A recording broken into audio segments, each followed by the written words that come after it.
पुण्यातील दीनानाथ रुग्णालयाच्या मुजोरीमुळे गर्भवती महिलेचा मृत्यू झाल्याचा आरोप. रुग्णालयाच्या बाहेर पोलिसांचा मोठा बंदोबस्त. दीनानाथ मंगेशकर रुग्णालयाची चौकशी करून कारवाईचे आदेश. गर्भवतीच्या मृत्यू प्रकरणी आरोग्यमंत्री प्रकाश आंबेडकर यांची एबीपी माझाला माहिती. वक्फ दुरुस्ती विधेयकावरती संसदेची मोहर. लोकसभेच्या नंतर राज्यसभेतही मंजुरी.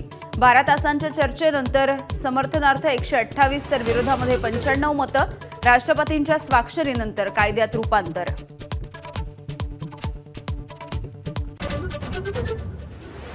माझ्याबाबत बीडसारखा प्रकार करण्याचा कट होता. मंत्री जयकुमार गोरेंचा गंभीर आरोप. मी देवेंद्रजींचा आधुनिक अभिमन्यू, कुठलंही चक्रव्यूह भेदणार. गोरेंचा विरोधकांना इशारा.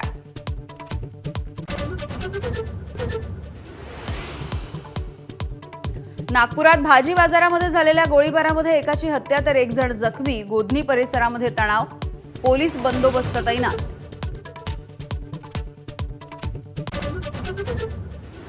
नांदेडमध्ये भीषण अपघात. आलेगाव शिवारामधील ट्रॅक्टर विहिरीमध्ये कोसळला. महिला आणि मुलीला बाहेर काढलं.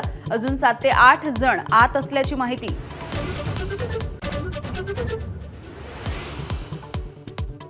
मुंबईत सीआयएसएफ जवानाच्या गाडीची रिक्षाला धडक. अपघातामध्ये महिलेचा जागीच मृत्यू. रिक्षा चालक आणि दोन्ही मुली जखमी.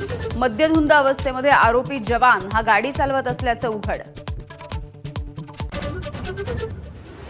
पुण्यासह रायगड, सातारा, महाबळेश्वरमध्ये अवकाळीचा तडाखा. वादळी वाऱ्यासह मुसळधार पावसामुळे अनेक ठिकाणी रस्ते गेले पाण्याखाली. तर आंबा, हळद आणि कांद्याचं मोठं नुकसान.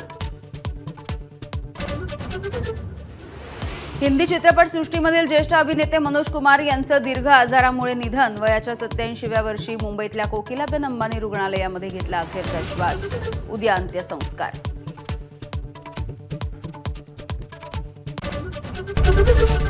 एबीपी माझा, उघडा डोळे बघा नीट.